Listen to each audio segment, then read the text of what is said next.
Even at this early stage, Labour seems to be doing well, numerically at least. It's won more seats than any of the other parties. It's won some totemic councils off the Conservatives in Hammersmith and Fulham and in Croydon, and it appears to be doing what an opposition should be doing, which is having a fairly good local election result 1 year out from a general election. But actually, things are fairly dire for Ed Miliband and Labour, and I suspect things are going to get worse for them. Why? Because already we're seeing rumblings of speculation about Ed Miliband's fitness to be leader.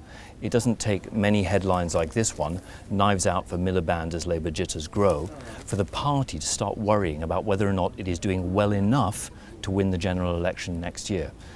Labour MPs have already turned out in the middle of the night to complain that the campaign hasn't been good enough. And in terms of share of the vote and in terms of performance, Labour is nowhere near as far forward as it should be 1 year from an election that it hopes to win. It is not performing in the way an opposition on the up should be doing. There's another thing that has been interesting, is that for the last few weeks we've had a story about UKIP and its successes, but one senses that the more whispers there are about Ed Miliband, the more Westminster, the more the media are going to start focusing on the news story, which is going to be Labour's internal arguments about whether or not it is properly organised for a campaign and whether Ed Miliband is the right man to be leader and to win a general election.